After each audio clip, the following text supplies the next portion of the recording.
Hi friends, welcome to அக்ஷயா.com. இன்றைக்கி இந்த வீடியோவில் ரொம்ப ஹெல்த்தியான நல்ல ஒரு ஃபில்லிங்கான பிரேக்ஃபாஸ்ட் ரெசிபி. இதை நீங்கள் மாலை நேர உணவாகவும் செஞ்சு கொடுக்கலாம், லன்ச் பாக்ஸில் கூட கொடுத்து விடலாங்க.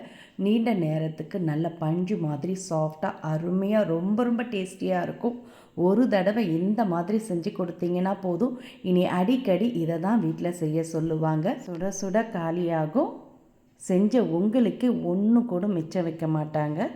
அந்த அளவுக்கு சூப்பராக இருக்கும். இன்றைக்கி நம்ம ராகி மாவை வச்சு ஒரு ஃபில்லிங்கான ரெசிபி தான் எப்படி செய்யறதுன்னு பார்க்க போகிறோம். அதுக்கு வானலில் 2 டேபிள் ஸ்பூன் அளவுக்கு சமையல் எண்ணெய் ஊற்றிக்கங்க. எண்ணெய் சூடானது 2 டீஸ்பூன் கடலைப்பருப்பு, 1 டீஸ்பூன் உளுத்தம்பருப்பு, 1 டீஸ்பூன் கடுகு, 1 டீஸ்பூன் அளவுக்கு ஜீரகம் சேர்த்துக்கங்க. சேர்த்து இப்போ கடுகு ஜீரகம் பொரிஞ்சு பருப்பெல்லாம் செவந்ததும் இதோட ஒரு பெரிய சைஸ் வெங்காயம், 2 பச்சை மிளகாய் பொடிசாக கட் பண்ணி சேர்த்துக்கங்க. கூடவே ஃப்ரெஷ்ஷான கருவேப்பிலையை கிள்ளி சேர்த்துக்கங்க.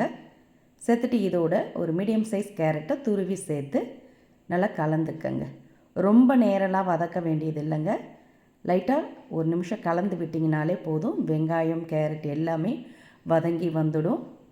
இப்போ இதோட 1 கப் அளவுக்கு தண்ணீர், இந்த கப்பால் 1 கப் அளவுக்கு ராகி மாவு சேர்க்க போகிறோம். அதனால் அதே கப்பில் 1 கப் அளவுக்கு தண்ணீர் ஊற்றிட்டு 1/2 டீஸ்பூன் அளவுக்கு உப்பு சேர்த்துக்கங்க. கூடவே 1/4 கப் அளவுக்கு துருவின ஃப்ரெஷ்ஷான தேங்காய் சேர்த்து நல்லா கலந்துட்டு ஒரு கொதி வரட்டும். கொதி வந்ததும் அடுப்பை மீடியம் ஃப்ளேமில் வச்சுட்டு இதில் 1 கப் அளவுக்கு ராகி மாவு, கேழ்வரகு மாவு சேர்த்து நல்லா கலந்துக்கங்க.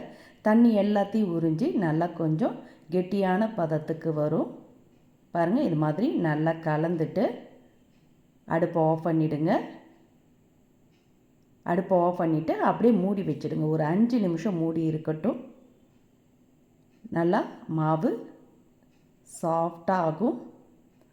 நம்மளுக்கு எடுத்து பிடிக்கவும் ஈஸியாக இருக்கும். அப்படியே ஒரு 5 நிமிஷம் மூடி வைங்க.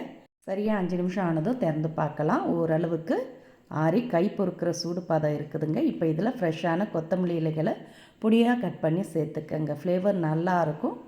நல்ல மணமாகவும் சாப்பிட சுவையாகவும் இருக்கும். இப்போ கொத்தமல்லி தழை சேர்த்து நல்லா ஒரு முறை கலந்துட்டு கரண்டி எடுத்துடலாம்.